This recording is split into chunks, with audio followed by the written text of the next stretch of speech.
Oui, bonjour tout le monde. Bienvenue à la causerie conférence sur le plan de transition écologique de l'arrondissement Rosemont-la-Petite-Patrie.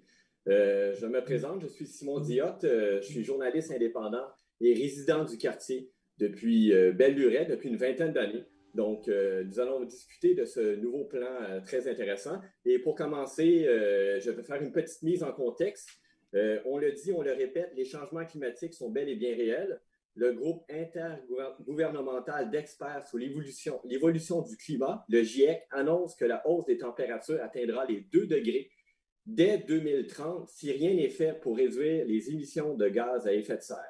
Comme on le sait jusqu'à maintenant, l'immobilisme caractérise les mesures prises par les gouvernements du monde entier afin de mettre un frein au dérèglement climatique. Au niveau local, on sent cependant que de plus en plus de citoyens veulent entreprendre un virage vert. Et les villes font partie du changement. La Ville de Montréal est membre du mouvement C40, un réseau international réunissant 97 villes du monde entier, représentant 700 millions de personnes et un quart de l'économie mondiale. Les membres du C40 promettent de respecter les accords de Paris. Au niveau local, l'arrondissement Rosemont-la-Petite-Patrie est dans cette mouvance et dévoile aujourd'hui son plan de transition écologique, qui est le fruit de 10 ans de travail et d'expérimentation. Nous en parlons ce matin avec le maire de l'arrondissement, François-William Croteau. Bonjour, M. Croteau. Bonjour, M. Diotte. Donc, pour commencer, c'est quoi ça, un plan de transition écologique? Bien, tout d'abord,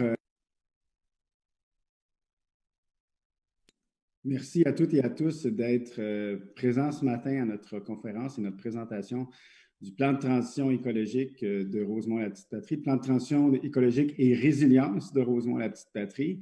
Et si vous me permettez, pour mieux comprendre ce dont on doit parler ce matin et c'est quoi le plan de transition écologique, je vous ferai peut-être une petite mise en contexte et une petite présentation rapide de ce que c'est exactement. Tout d'abord, comme on le sait, depuis plusieurs années, Rosemont-la-Petite-Patrie a mis en place plusieurs projets de verdissement, de lutte au réchauffement climatique, de lutte au gaspillage alimentaire et donc plusieurs projets qui nous ont permis, avec le verdissement, les ruelles vertes, donc plusieurs projets qui nous ont permis de mettre la table et nous étions déjà dans la transition écologique, mais de mettre la table à ce que nous présentons ce matin, c'est-à-dire un véritable plan d'action qui se déploiera sur 3 ans et qui nous permettra d'atteindre des objectifs d'ici 2030. Et des objectifs qui sont certes ambitieux, mais tout à fait réalistes pour un arrondissement comme Rosemont-la-Petite-Patrie. Alors, pour pouvoir le faire de façon efficace et aussi de s'ancrer dans une démarche qui était plus globale, plus large que simplement le territoire, nous avons donc décidé de travailler avec les objectifs de développement durable de l'ONU, les 17 objectifs de développement durable de l'ONU qui ont été donc dévoilés il y a plusieurs années et qui sont donc l'agenda, qui renferment l'agenda 2030 et qui permettent aux municipalités, au gouvernement d'agir concrètement sur plusieurs aspects. Et dans ce contexte-ci, Rosemont-la-Petite-Patrie, en tant qu'arrondissement, a un rôle à jouer, peut jouer un rôle en aidant la Ville de Montréal à atteindre ses objectifs et plus localement, travailler à faire en sorte que collectivement, le territoire, oui, on atteigne les objectifs de développement durable de l'ONU, mais aussi qu'on atteigne les objectifs de résilience qui nous permettra de faire face aux différentes crises sanitaires comme nous vivons actuellement et la crise climatique qui se poursuit en même temps et nous le savons très, très bien. Et donc, basé sur ces 17 objectifs, ça nous permet de faire avancer un plan concret dans Rosemont-la-Petite-Patrie qui se dévoile sur 5 axes principaux et 67 actions concrètes qui vont se déployer sur l'ensemble du territoire. Donc, on parle d'une gouvernance participative et collaborative, d'un laboratoire urbain, des milieux de vie verts, des milieux de vie équitables, diversifiés et inclusifs, et des milieux de vie tournés vers la mobilité durable. Il faut savoir que, je dirais, la pierre d'assise de cette transformation et de cette action qui s'accélérera au cours des prochains mois et des prochaines années doit se baser sur une nouvelle gouvernance à la fois en arrondissement qui permettra de travailler de façon transversale et qui fait en sorte que l'arrondissement devient un bureau de projets en transition écologique et en résilience, mais aussi mettre au cœur de l'action le citoyen qui sera une partie prenante clé dans l'élaboration des initiatives et des solutions à mettre en place sur l'ensemble du territoire, mais plus spécifiquement, et c'est important de le mentionner, plus spécifiquement dans son milieu de vie. Parce que le citoyen vit dans un quartier spécifique, vit dans un environnement, et cette action doit s'incarner à proximité de la résidence pour que tout cela devienne plus concret. Et donc, l'idée de vivre, travailler, se divertir à moins de 500 mètres devient une démarche qui nous permet d'agir sur tous les fronts, c'est-à-dire des objectifs transversaux sur l'ensemble du territoire, mais des actions qui seront localisées à l'échelle du milieu de vie. Et c'est pourquoi, nous l'avions déjà annoncé, les milieux de vie verts et actifs deviendront ces lieux d'action citoyenne et de l'administration. Et on le voit, il y aura donc 13 milieux de vie verts et actifs dans lesquels les citoyens pourront agir sur leur environnement et participer à cette transformation.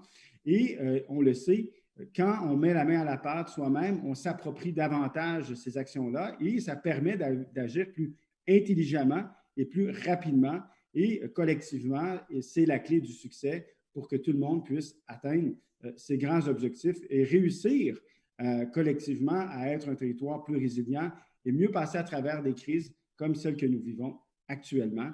Donc, voici en somme un peu la table de ce que c'est, en gros, ce plan de transition écologique que nous présentons donc ce matin à la population. Et est-ce que la pandémie a été un catalyseur pour mettre en place ce plan? Est-ce que sans pandémie, on serait déjà rendu là ou, dans le fond, on a accéléré les choses? En fait, je vous dirais que la pandémie que nous vivons actuellement vient cristalliser ou justifier encore davantage un plan de transition écologique et de résilience. On le voit avec les transformations par le confinement, on se rend compte que les besoins de la population changent, mais surtout, on se rend compte que les plus vulnérables de la population se retrouvent encore plus dans des difficultés, que ce soit d'accès à des services de proximité de la résidence, l'accès à une mobilité plus durable, d'accès à des espaces publics et du verdissement, donc, qui manque, et ce qui fait en sorte que, comme on l'a vu cet été, lorsqu'il y a des périodes de canicule, lorsqu'il y a des besoins qui sont différents, lorsqu'on se retrouve dans des situations de crise comme nous le vivons actuellement, le territoire n'est pas résilient. Donc, nous devons mettre en place des mesures rapides qui ne sont pas nécessairement planifiées, qui permettent de s'adapter. Et là, ce qu'il faut faire, c'est planifier pour être en mesure que lorsque nous vivons ce type de crise, ce soit plus facile et que la qualité de vie des citoyens puisse demeurer en place, mais surtout que les plus vulnérables de notre société ne paient pas le prix de cette crise sanitaire et cette crise climatique que nous vivons. Parce que là, dans le fond, ce plan-là est comme un plan one size fit all, peut s'adapter à n'importe quel type de crise, si je comprends bien. C'est l'objectif de ce plan-là aussi. Ben, en fait, c'est difficile de dire one size fits all du moment où le territoire est très diversifié, hein, qu'on pense à l'extrême ouest ou à l'extrême est du territoire de Rosemont-la-Petite-Patrie. L'objectif, c'est de tendre à une plus grande résilience. C'est pourquoi on se donne des objectifs très précis de proximité. Comment aider les gens à avoir accès à des services plus facilement proches de la maison et de pouvoir donc réduire ces problèmes d'accès à des services de base sur l'ensemble du territoire. Naturellement, les défis sont différents d'un quartier, d'un milieu de vie à l'autre. C'est pourquoi on s'est donné des objectifs transversaux, mais en même temps, l'action doit se faire vraiment milieu de vie par milieu de vie pour répondre véritablement à la vie des gens, à leur réalité, à leurs défis propres. Et pour y arriver, bien, le citoyen va nous accompagner pour le faire. Et à la fin de tout ça, oui, bien entendu, ça permettra au territoire, à la population, à nos services, à l'ensemble de la collectivité d'être mieux préparés et oui, probablement être capable de passer à travers toutes les crises de façon, je dirais, plus douce que nous Oui, l'avons. exactement. Et là, ce qui est intéressant, bien, vous dites que tous les services offerts aux citoyens et citoyennes de l'arrondissement seront désormais pensés à travers le prisme de la transition écologique. Pouvez-vous donner des exemples? C'est quoi exactement? Tu as regardé ça, ça devient peut-être une couche supplémentaire avant d'entreprendre chaque action? Tout à fait. Ben, en fait, pour être en mesure de mettre en place un véritable plan de transition écologique et de résilience, il faut se poser la question sur la manière dont on doit agir comme administration publique.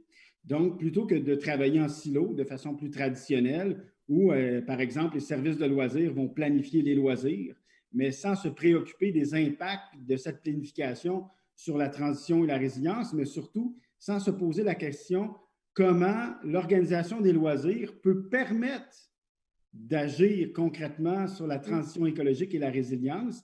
Mais c'est une nouvelle façon de penser qui change le paradigme. Donc, l'ensemble des services devront travailler ensemble et c'est pour ça qu'on parle d'un bureau de projet. Oui, OK. L'ensemble de la planification des services, l'ensemble de la planification des projets se fera en équipe projet où tous les services sont mobilisés et devront se poser la question comment ce service, ce projet peut nous aider à atteindre les objectifs de la transition écologique et de résilience. Donc, je donnais l'exemple des loisirs. Comment mieux utiliser nos espaces intérieurs et extérieurs de façon positive en réduisant les émissions de gaz à effet de serre, en réduisant les impacts environnementaux par l'aménagement des espaces de loisirs. Comment rapprocher le loisir de la résidence? Donc, comment on permet aux gens d'avoir un accès plus proche au loisir? Ça, c'est un exemple concret de comment on peut transformer notre organisation. Et après ça, comment on planifie l'aménagement des espaces qui servent à ce loisir. Et là, on travaille avec les différents services pour répondre à chacun de ces critères qui nous permet d'arriver avec un projet plus intelligent, plus facile à gérer, avec moins de coûts d'entretien inévitablement et aussi une performance collective plus importante en matière de réduction de gaz à effet de serre et de résilience. Et donc, ça paraît peut-être plus complexe et plus compliqué, mais au contraire, ça permet de réduire les complexités de planification des projets et de répondre vraiment plus réalistement aux besoins de la population et aux besoins qui est majeur de réduire et de combattre les réchauffements climatiques et d'être plus résilient. Donc, c'est un revirement complet d'une manière de faire, d'une administration qui nous permettra d'être plus agile et plus efficace dans notre action collective. Et là, je comprends, c'est comme si chaque parcelle de territoire devient multifonction, c'est-à-dire que ce n'est pas juste un gazon, c'est un gazon qui maintient de la biodiversité. On est rendu à peu près, on peut dire que ça devient, chaque élément comprendra plusieurs composantes. Tout à fait, et on parle de chaque aménagement, donc c'est facile lorsqu'on parle de transition écologique, rapidement, on peut immédiatement penser, on plante des arbres, un verdissement plus biodiversifié, des rétentions d'eau de pluie, etc. Ça, c'est facile à le planifier, mais lorsqu'on imagine l'aménagement d'une place publique, par exemple, l'aménagement d'une rue, comment tout cela devient plus concret? Lorsqu'on parle de colmatage de nids de poules, donc, c'est chose de base fondamentale des services aux citoyens, mais comment ça s'inscrit dans cette démarche-là? Ça va vouloir dire, comme je le disais, que l'aménagement qu'on fait vient agir concrètement. Donc, lorsqu'on parle de saillie de trottoir, par exemple, qui a comme objectif de protéger le piéton au coin de la rue et lui permettre d'être plus visible, de réduire les accidents et donc les risques de collision entre les différents usagers, de permettre aux plus vulnérables d'avoir un parcours piéton réduit d'un trottoir à l'autre et donc qui lutte sur les iniquités sociales et qui aide les personnes les plus vulnérables à être en meilleure sécurité. Mais comment on transforme cette saillie de trottoir en objet d'action pour la transition et la résilience? Mais c'est par exemple transformer ça en micro-bassin de rétention d'eau de pluie qui favorisera une plus grande biodiversité, pardon, et aussi qui permettra de réduire la pression sur les conduites d'aqueduc, baisser les coûts d'entretien aussi du territoire. Donc, et en baissant les coûts du territoire, ça veut dire moins de déplacement des véhicules de nos services, réduction donc des gaz à effet de serre de nos véhicules. Donc, vous voyez de façon vraiment globale, des petites actions de la sorte viennent permettre d'avoir un effet beaucoup plus large sur notre action collective et en pensant chacun de ces projets dans le spectre et dans le filtre de la transition écologique et de la résilience, ça nous permet vraiment de maintenir les services, même de les améliorer, de rendre plus intelligent le territoire, de le rendre plus résilient, mais surtout d'améliorer au quotidien la qualité de vie des citoyens, peu importe dans quelle situation on se retrouve. Et certaines de ces mesures-là avaient déjà été entreprises depuis quelques années où on est vraiment à la croisée des chemins et à partir de maintenant, on ne fait plus les choses comme avant, où on avait déjà commencé, le virage était déjà entrepris. Bien, en fait, je dirais que c'est une continuité de ce qui a déjà été entrepris, mais c'est aussi quand même un virage important en matière de gouvernance qui nous permettra d'aller plus vite, mais de façon plus concertée. On le sait, depuis des années, on a mis en place rapidement les bacs bruns pour le compost, les objectifs zéro déchet en accompagnant des familles et des commerces, en augmentant le verdissement par le biais de nos projets réglementaires sur la lutte aux îlots de chaleur avec les toitures blanches, les plans de mobilité active qu'on a mis en place au cours des dernières années, également le projet de ruelles vertes où les citoyens participent concrètement au verdissement de leur milieu de vie, au projet d'agriculture urbaine aussi où les citoyens participent, font eux-mêmes une transformation du territoire et qu'on pense aussi aux projets participatifs citoyens qui permettent aussi aux citoyens de s'approprier, de transformer des espaces publics pour leur bien collectif. Mais tout ça était déjà entrepris, mais à ce stade-ci, ça démontre aussi la maturité de la collectivité, de l'administration à aller encore plus loin. Et de vraiment... On va aller plus vite, dans le fond. Et c'est là qu'on est rendu aujourd'hui. OK. Et là, sûrement plusieurs personnes doivent se poser la question, pourquoi un plan au niveau de l'arrondissement? Pourquoi ce n'est pas inclus dans le futur plan climat que la mairesse Valérie Plante a promis dans les journaux en fin de semaine que ça allait arriver sous peu? Donc, pourquoi il y a un plan de l'arrondissement, et juste de votre arrondissement d'ailleurs, et un plan global de la ville qui s'en vient? Bien, c'est tout à fait cohérent. Et d'ailleurs, chaque arrondissement va travailler à aider la ville à atteindre son plan qui sera dévoilé. Et tout ça est fait en concordance et en cohérence avec le plan de la ville. Donc, ce n'est pas un contre l'autre ou un qui va dans une direction ou l'autre. Au contraire. Et je pense que ça illustre un élément important et fondamental, ce qu'on présente aujourd'hui, c'est que nous allons mobiliser la population, les parties prenantes, que ce soit les groupes communautaires, les commerçants, les entrepreneurs, les citoyens. Donc, toute la collectivité est invitée à participer. C'est l'objectif du plan. Mais ce qui est important de retenir, c'est que chaque échelon de gouvernement doit avoir son plan pour agir parce qu'on ne peut pas attendre que les autres fassent les choses à notre place. Si on veut que la Ville de Montréal puisse atteindre ses objectifs ambitieux de 2030 avec 55 de réduction des gaz à effet de serre, bien, il faut que chaque arrondissement, dans ses compétences propres, puisse mettre la main à la pâte et aider la ville, l'ensemble du territoire, à atteindre ses objectifs. Il faut savoir que les villes, la Ville de Montréal et les arrondissements ont leurs propres compétences et chacun peut agir. Et si les arrondissements mettent donc en place des plans comme celui-ci pour permettre à la ville d'atteindre ses objectifs, la ville pourra les atteindre plus facilement et plus rapidement. Et ça, c'est fondamental. C'est pourquoi on a arrimé notre plan de transition écologique et de résilience avec le plan climat de la ville pour nous assurer que tout ça était tout à fait cohérent et allait permettre à la ville d'être plus efficace dans sa réduction des gaz à effet de serre. Et vous parlez de compétences, c'est pour ça aussi que dans le plan, on ne trouve pas de mesures pour le transport en commun, notamment. Exactement. Et une des choses qui est importante à retenir, et j'ai hâte que les gens puissent voir ce document d'une trentaine de pages qui est dévoilé aujourd'hui et qui permettra de mieux comprendre l'action de l'arrondissement. C'est quoi notre rôle concret que nous avons dans cette lutte au réchauffement climatique?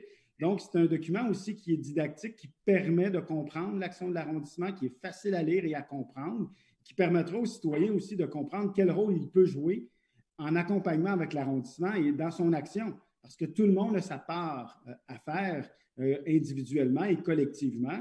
Et ce plan-là permettra aussi de comprendre et de faire la distinction entre les rôles de chacun à jouer, c'est-à-dire qu'un arrondissement ne peut pas augmenter l'offre de transport collectif sur son territoire. Par contre, il peut mettre en place les infrastructures pour permettre une meilleure cohabitation, une mobilité plus diversifiée et pour accueillir plus d'autobus. Donc, c'est un travail qui est complémentaire et qui se fait de façon synergique entre les deux paliers d'intervention municipale. Bon, là, on traverse toujours une pandémie. Les commerçants ont été mis à rude épreuve, surtout les restaurants. Et je pense qu'en ce moment, il y a une certaine voyons, moi je vais changer de mot. Les gens ont un peu peur du changement.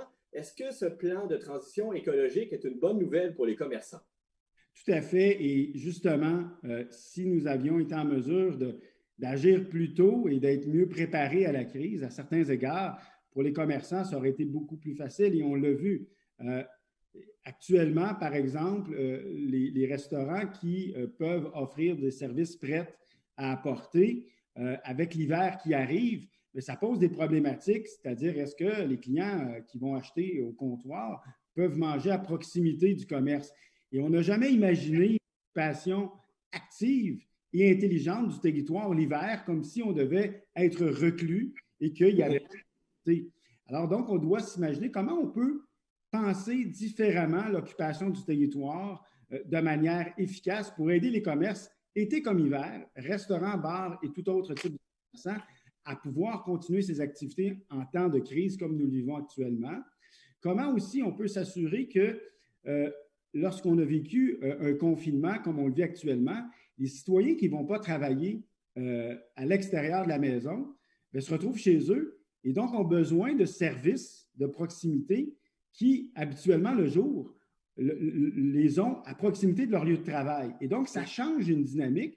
Et là, il y a une opportunité à saisir. C'est-à-dire comment on peut permettre à améliorer l'offre de services de proximité aux citoyens qui fait en sorte que lorsqu'on fait du télétravail, bien, rapidement, je n'ai pas à prendre la voiture pour aller chercher un service. Je peux le faire rapidement à pied, donc sans perdre de temps. Et ça, c'est une manière qui pourra faire en sorte d'aider les rues commerciales et les stratégies commerciales à répondre davantage à ces nouveaux besoins qui se présentent en temps de crise.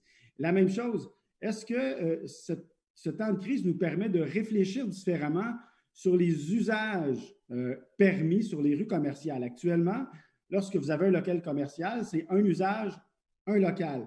Est-ce qu'il est possible d'imaginer une façon différente d'autoriser du multi-usage à l'intérieur même d'un local qui permet justement de s'adapter et de pouvoir continuer ses activités commerciales, même en temps de confinement, comme on le vit actuellement?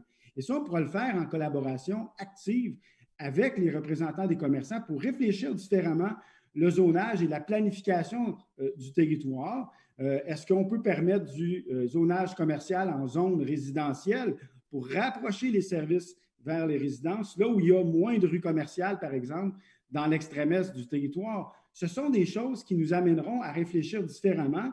Puis un des éléments qui est pour nous important, c'est de faire de l'expérimentation. C'est pour ça qu'on parle d'un laboratoire urbain, c'est qu'on va s'associer avec différentes chaires de recherche, différents partenaires pour tester des nouvelles idées, pour voir de quelle manière on peut faire progresser plus rapidement les manières de faire et faire bénéficier l'ensemble de la collectivité et que cette collectivité participe à cette expérimentation-là parce que lorsqu'on fait de l'expérimentation, ça nous permet de mieux planifier à long et à moyen terme des actions qui nous viennent plus difficilement. Et donc, ça, pour nous, ça va être fondamental. Justement, on a des questions de gens qui nous ont envoyé des questions avant la conférence. Et il y a Marie Gauthier, une citoyenne, qui demande « Quelle stratégie prévoyez-vous adopter afin d'assurer l'adhésion des citoyens? » Donc, qu'est-ce que vous allez faire? Bien, c'est une très bonne question parce que, justement, ce plan de transition écologique et de résilience ne pourra pas se faire sans que les citoyens puissent y participer pleinement. On l'entend depuis des années, depuis des mois, les citoyens ont envie de participer à cette transition écologique, ont envie de prendre part à ces changements.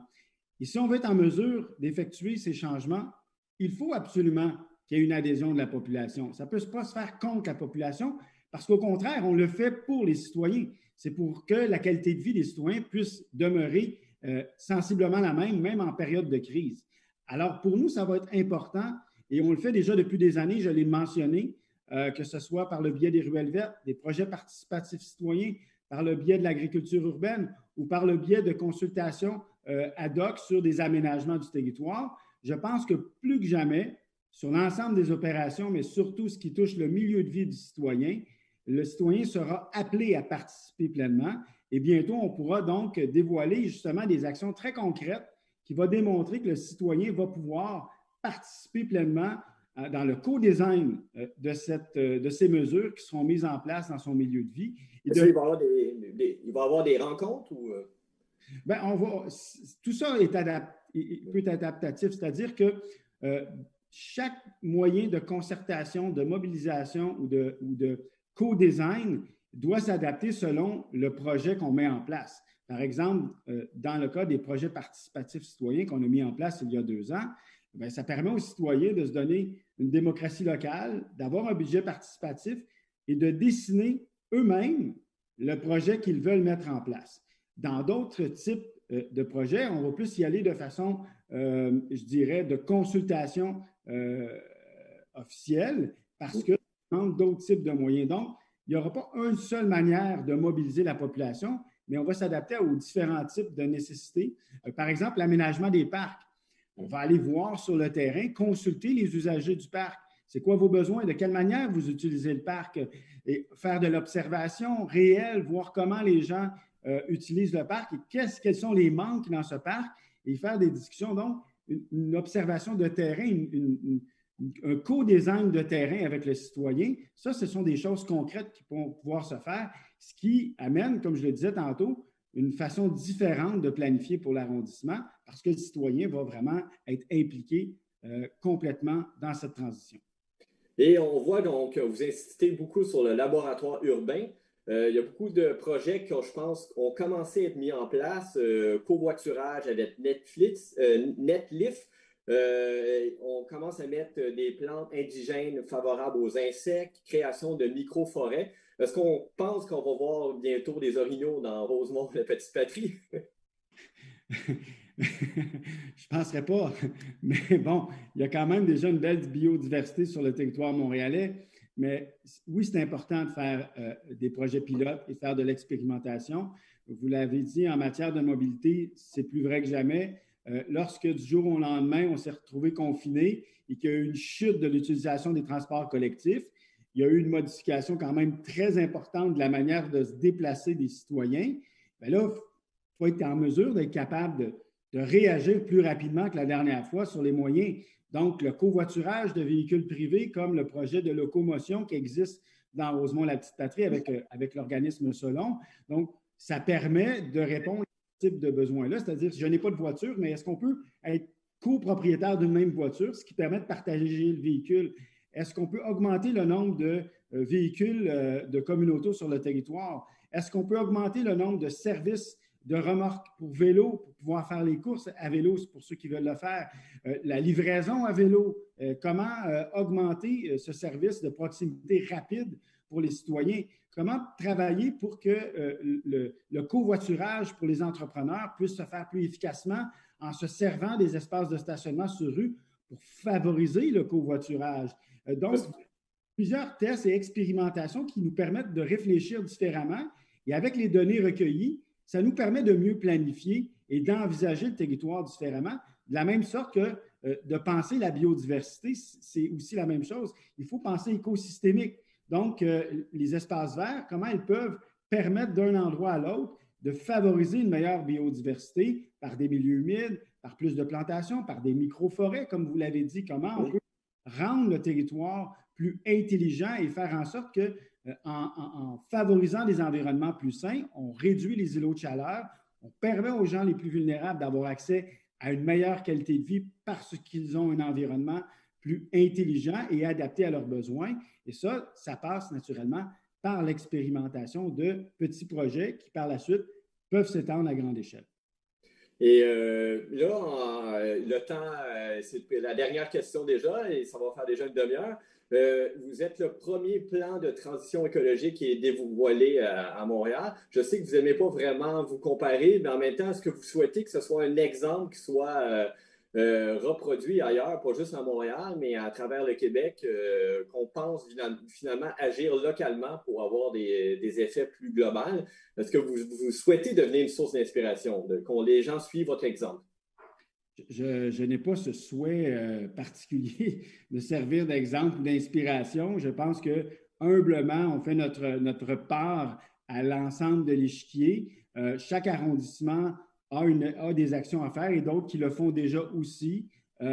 Et chaque territoire est très différent et donc devra être adapté en fonction de plusieurs dynamiques locales. Et c'est important d'en tenir compte, hein, parce que gérer la transition écologique et la résilience dans Rosemont-la-Petite-Patrie, ce n'est pas la même chose que dans Rivière-des-Prairies, Pointe-aux-Trembles, parce que la démographie, la typologie du territoire, les enjeux urbains sont complètement différents. Et donc, ça serait une erreur de venir dire que inspirez-vous de ce plan pour faire la même chose. Non, pas du tout. Je pense que tout le monde doit agir en fonction, d'une part, de ses compétences, mais surtout de la réalité, du contexte dans lequel s'inscrit sa réalité. Et ça, pour moi, c'est important. Et aujourd'hui, ce qu'il faut retenir, c'est que Rosemont-la-Petite-Patrie s'inscrit dans une démarche globale, plus large, qui est déjà entamée depuis des années, auquel Montréal a adhéré, le C40, avec l'agenda 2030, et Rosemont-la-Petite-Patrie fait seulement sa part du gâteau dans ça pour permettre à la Ville de Montréal d'atteindre ses objectifs ambitieux et permettre à toute la collectivité d'avoir une meilleure qualité de vie et passer à travers les crises de façon plus résiliente au cours des prochains mois, des prochaines années. Donc, les gens qui veulent en savoir plus sur le plan, où vont-ils? Sur le site de l'arrondissement de Rosemont-la-Petite-Patrie, vous allez avoir le lien qui vous mène directement au document de transition, donc le plan qui est déposé aujourd'hui. Et au cours des prochaines semaines, des prochains mois, il y aura aussi beaucoup de communication, d'informations qui permettront aux citoyens de mieux comprendre les actions qui seront posées, comment ils pourront s'impliquer.